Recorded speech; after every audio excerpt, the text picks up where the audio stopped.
인생을 살면서 상대방보다 나이가 어리거나 직급이 낮다는 이유로 무시당한 적 있나요? 또 잘해주니깐 점점 나를 만만하게 보고 함부로 대하는 것을 느낀 적 있나요? 나는 최대한 예의를 지킨다고 지켰는데, 그리고 상황에 따라 나만 참으면 되는 거지 하고 참고 넘겼는데, 점점 더 무례함의 강도가 높아질 때는 정말 속에서 열불이 납니다. 그래서 오늘은 무례한 사람의 두 가지 유형과 더불어 대처법 두 가지에 대해 알아보겠습니다. 인간관계로 인해 조금이라도 스트레스 받고 있다면 꼭 끝까지 시청하시길 바랍니다. 주제가 마음에 드신다면 구독과 좋아요를 눌러주세요. 여러분의 클릭 한 번으로 영상 업로드가 더 빨리 됩니다. 무례한 사람들은 크게 두 가지로 나눌 수 있습니다. 첫 번째는 무례함과 솔직함을 구분하지 못하는 사람들입니다. 이들은 대체로 눈치와 센스가 부족하여 상황에 따른 적절한 행동을 하지 못합니다. 그리고 자기 말이 상대방에게 어떤 상처를 줄지 전혀 고려하지 않습니다. 그나마 이런 사람들은 상황을 잘 설명해주면 개선의 여지가 있기 때문에 상대적으로 다루기 쉽습니다. 그러나 이들의 무례함은 예상치 못하게 나타나기 때문에 항상 주의해야 합니다. 이런 사람들에게 웃음으로 대응하면 그들은 자기 말이나 농담이 통한다고 생각하게 되어 무례한 정도가 점점 더 심해질 수 있습니다. 두 번째 유형은 자신의 무례함을 무기로 삼는 사람들입니다. 이들의 무례함은 판단하기 어려운 조금 애매한 말로 시작됩니다. 그리고 꽤 기분 나쁠 상황에서도 비굴하게 웃는 우리를 보며 자신이 더 무시하고 막대해도 되는 사람인지 파악합니다. 이런 사람들은 대체로 계급이나 지위가 높은 경우가 많으며 무례한 사람 중에서도 특히 악질적인 행동을 보입니다. 그들에게 사람은 단지 이용할 수 있는 도구일 뿐입니다. 그들은 자신의 이익만을 추구하고 사람의 가치를 자신에게 도움이 되느냐 안 되느냐로만 판단합니다. 그래서 그들은 무례하게 행동할 수 있는 거고 자기 마음대로 행동할 수 있는 것입니다. 이런 사람들을 보통 진상이라고도 부릅니다. 그들에게는 양보나 배려라는 것이 존재하지 않죠. 아주 작은 손실도 참지 못하고 소리를 지르며 가끔은 떼를 쓰는 어린아이처럼 행동합니다. 또 그들은 자기중심적으로 살아가며 타인을 이해하거나 사랑하는 법을 모릅니다. 그리고 자신이 싫어하거나 낮잡아 보이는 사람을 괴롭히는 데에는 뛰어난 재능을 보입니다. 그래서 진짜 문제는 이런 사람들이 영향력을 가지게 되면 발생하게 됩니다. 두 유형 모두 내면에는 열등감과 낮은 자존감을 가지고 있습니다.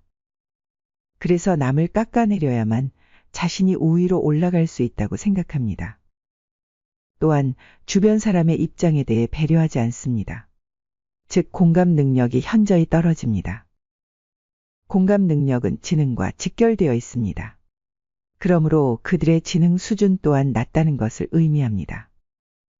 이처럼 상대방에 대한 매너가 부족한 것도 있지만 그들의 성향 자체가 부정적일 가능성이 큽니다. 그들의 마음속은 복잡하게 얽혀 있어 세상을 긍정적인 시각보다는 부정적인 시각으로 바라보는 경향이 있습니다. 그런 사람들은 모든 일에 대해서도 마찬가지입니다.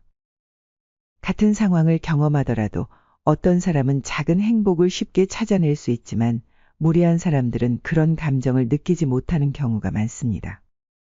부정적인 시각을 가진 사람의 삶은 즐겁지 않을 것입니다. 그들의 삶은 풍요롭지 못할 것입니다. 결국 그들은 스스로를 괴롭히는 것입니다.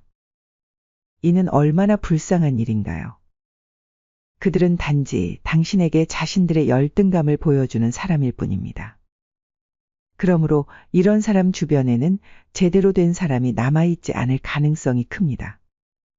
필요에 의해 붙어 있거나 어쩔 수 없이 남아있는 경우거나 또는 비슷한 사람을 제외하고 좋은 사람들은 다 떠나기 마련입니다. 이렇게 보면 무례하게 구는 사람을 먼저 욕하기보다는 측은하게 바라보면 어떨까요? 그래서 크게 신경 쓰지 말고 웃어주며 자신의 하루를 잘 보내는 겁니다. 나의 태어남에 그들의 열등감은 더욱 부풀어 오를 것이고 그럴 때마다 자기 모습이 부끄러워질 것입니다. 이렇게 그들을 불쌍하게 여기면 순간 욱하는 마음은 조금 수그러지게 할 수 있습니다. 그럼 감정적으로 실수할 수 있는 상황은 모면할 수 있을 것입니다. 하지만 이것은 완벽한 해결책은 아닙니다. 단지 정신 승리에 불과하죠. 그럼 어떻게 해야 무례한 사람을 제대로 대처할 수 있을까요? 그래서 지금부터 무례한 사람을 대처하는 2가지 방법에 관해 이야기해 보도록 하겠습니다. 집중해 주세요. 첫 번째, 경고하기. 무례한 말을 하는 사람들은 무의식으로든 의도적이었든 상처 주는 말을 합니다. 그럴 때 상대방이 나이가 많거나 직장에서 상사라는 이유로 자신의 불편함을 표현하지 못하는 경우가 많습니다. 내가 너무 예민한 건 아닐까? 혹은 불필요한 이야기를 꺼내서 분위기를 망치지 않을까? 라는 생각이 들기도 합니다.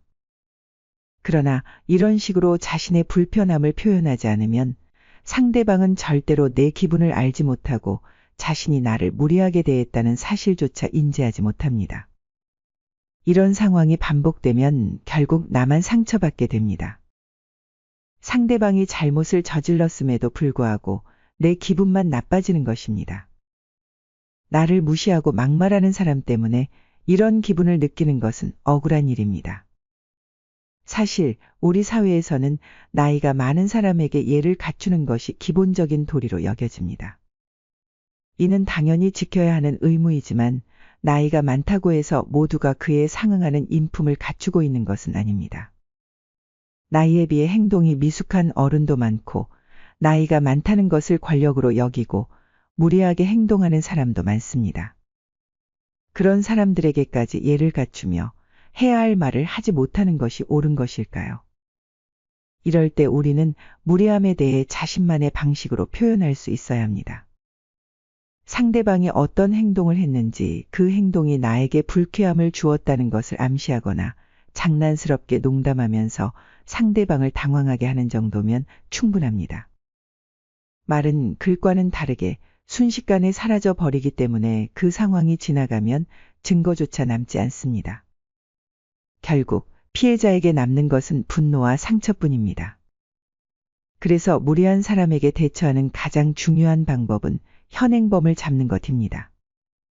상대가 무례한 말을 할 때 바로 대응하여 현행범을 잡아야 합니다. 무례한 상황에서 무례하다고 지적하는 것이기 때문에 반박할 수 없습니다. 만약 무례한 사람을 현장에서 잡지 못했다면 어떤 일이 벌어질까요? 나중에 이 사건에 대해 사과를 요청한다면 상대는 당시에는 웃어 넘겼는데 왜 이제 와서 그런 말을 하냐? 라며 반박할 것입니다. 이렇게 타이밍을 놓치면 사과받기가 더 어려워지며 한 번 선을 넘어본 상대방은 당신을 쉬운 상대로 보게 되어 다음에도 똑같은 일이 일어날 확률이 높아집니다. 만약 순간적인 대처 능력이 부족하다면 방금 말씀하신 것은 상당히 무리하다고 생각하는데요. 와 같은 준비된 대사를 가슴에 장전해 놓고 살아가는 것도 좋은 방법입니다. 이처럼 누구나 자기 자신을 지키는 공포탄 한 발 정도는 지니고 살아야 합니다. 무례한 사람들은 자기 방어용 공포탄을 지닌 사람을 귀신같이 알아보고 피해 가기 때문입니다. 인간은 자신이 발뻗을 수 있는 곳을 본능적으로 압니다. 그러니 상황을 피하기만 하는 것은 이런 지속적인 괴롭힘에는 통하지 않습니다. 이제 당신에게 남은 과제는 무례한 사람에게 공포탄을 쏠 수 있는 용기입니다. 결국 나를 지킬 수 있는 사람은 나 자신뿐입니다. 2번째, 거리두기. 그들은 항상 기회를 호시탐탐 노리며 타인을 갈구거나 깎아내림으로써 자신의 권력을 확인하려고 합니다. 그렇기에 가장 좋은 방법은 불쾌한 상황을 만들 수 있는 상황 자체를 줄이는 것입니다. 이는 단순히 피하는 것이 아닙니다. 지난 팬데믹에서 지켰었던 사회적 거리두기처럼 인간관계에서도 적절한 거리를 두는 것입니다. 똥이 무서워서 피하는 것이 아니라 더러워서 피하는 것처럼 말이죠. 하지만 이런 사람들은 싫어도 업무상이나 주변 환경 때문에 어쩔 수 없이 마주쳐야 하는 경우가 대부분일 겁니다. 그래서 굳이 관계를 완전히 끊지 않고도 자연스럽게 거리를 두고 대화의 기회를 줄이는 것입니다. 이상하게도 대화를 나누고 나면 기분이 좋아지는 사람이 있고, 같은 내용의 대화를 나눠도 기분이 찝찝해지고 기운이 빠지는 사람이 있습니다. 저 역시 그런 사람이 있습니다. 그 사람과는 거리를 두는 편인데 평소처럼 인사도 하고 약간의 대화도 나눕니다. 하지만 불편한 상황이 될 수 있는 대화는 깊게 들어가지 않도록 중단하고 자리를 이동하거나 아예 오래 마주칠 자리를 만들지 않습니다. 그냥 단답형으로 짧고 간결하게 말하는 것입니다.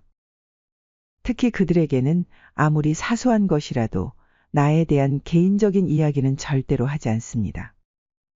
사적인 얘기는 그들에게 먹잇감을 주는 것과 같습니다. 불편한 물건들은 걸리적거리지 않게 치우듯 불편한 사람들은 보이지 않게 거리를 두어야 합니다. 처음에는 어려울 수 있지만 이 방법들을 실행하다 보면 점차 건강한 관계를 유지하는 나 자신을 발견하게 될 것입니다.